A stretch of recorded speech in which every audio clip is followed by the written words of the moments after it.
નમસ્કાર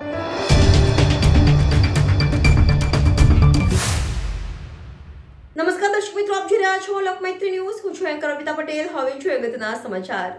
સોનગઢ ખાતે જિલ્લા કોંગ્રેસ દ્વારા સોનગઢ નગરપાલિકાની ચૂંટણીને ધ્યાનમાં લઈ ગાંધીજીની પ્રતિમા પાસેથી પદયાત્રા યોજવામાં આવી હતી. સોનગઢ ખાતે જિલ્લા કોંગ્રેસ દ્વારા સોનગઢ નગરપાલિકાની ચૂંટણીને ધ્યાનમાં લઈ આજરોજ ગાંધીજીની પ્રતિમા પાસેથી પદયાત્રાનો પ્રારંભ કરવામાં આવ્યો હતો. જય બાપુ, જય ભીમ, જય સંવિધાન પદયાત્રાનો કાર્યક્રમ યોજાયો હતો. જોકે જિલ્લા કોંગ્રેસ દ્વારા આયોજિત આ પદયાત્રામાં કોંગ્રેસના કાર્યકર્તાઓની પાંખે હાજરી જોવા મળી હતી. આ યાત્રા સોનગઢ, શિવાજી ચોક, શ્રીરામનગર અને સર્વોદય નગરમાં ફરી હતી. પદયાત્રા બાદ જિલ્લા કોંગ્રેસ દ્વારા પ્રમુખ દ્વારા ભાજપની તાનાશાહી સામે આ વખતે નગરની પ્રજા ઉમેદવારોને મતદાનના દિવસે મત આપી આશીર્વાદ આપશે. સોનગઢ ખાતે ભારતીય સંવિધાનની રક્ષા હેતુ કોંગ્રેસની પદયાત્રા સ્વરૂપે રેલી નીકળી હતી, જે સોનગઢ નગરમાં ગાંધીજીની પ્રતિમાથી લઈને સોનગઢ નગરના જુદા જુદા વિસ્તારોમાં ફરી હતી. રેલી દરમિયાન કોંગ્રેસના કાર્યકર્તાઓ દ્વારા બંધારણને લઈને લોકોમાં જાગૃતિ લાવવા માટે પ્રચાર પ્રસાર કરવામાં આવ્યો હતો.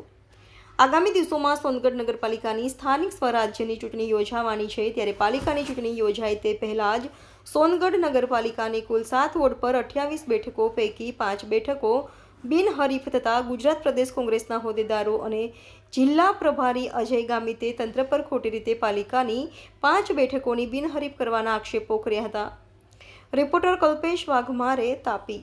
ગુજરાત પ્રદેશ કોંગ્રેસ સમિતિ આયોજિત આજે સોનગઢ ખાતે જય બાપુ, જય ભીમ, જય સંવિધાન અંતર્ગત પદયાત્રા મારફતે આ સોનગઢ નગરમાં નીકળ્યા હતા અને દેશમાં જે રીતે સંવિધાનને નબળું પાડવા માટે પ્રયત્ન થઈ રહ્યો છે એમને ઉજાગર કરવા માટે અને આ દેશમાં સત્ય અને અહિંસા પર ચાલવાવાળો આ દેશ એને ઉજાગર કરવા માટે આજે આ એક પદયાત્રાનો આયોજન કરવામાં આવેલું અને અહીંથી ગાંધી પ્રતિમાથી ભીમરાવ આંબેડકરની પ્રતિમા થઈ અને આમ જાગૃતિનગરમાંથી ફરીને આ કાર્યક્રમ ગાંધીજીની પ્રતિમા પાસે પૂર્ણ કરવામાં આવ્યો છે. સોનગઢ નગરના મતદારો માટે કઈ સંદેશ? સોનગઢ નગરના મતદારો આજે ખૂબ જાગૃત છે.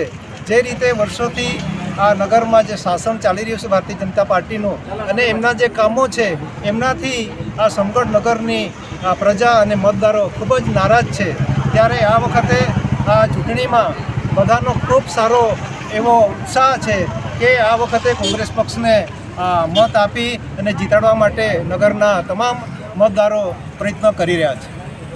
લોકમૈત્રી ન્યૂઝ સાથે જોડાયેલા રહેવા અમારા યુટ્યુબ ચેનલને સબસ્ક્રાઇબ કરી ફેસબુક અને ઇન્સ્ટાગ્રામ પેજને લાઇક અને શેર કરો.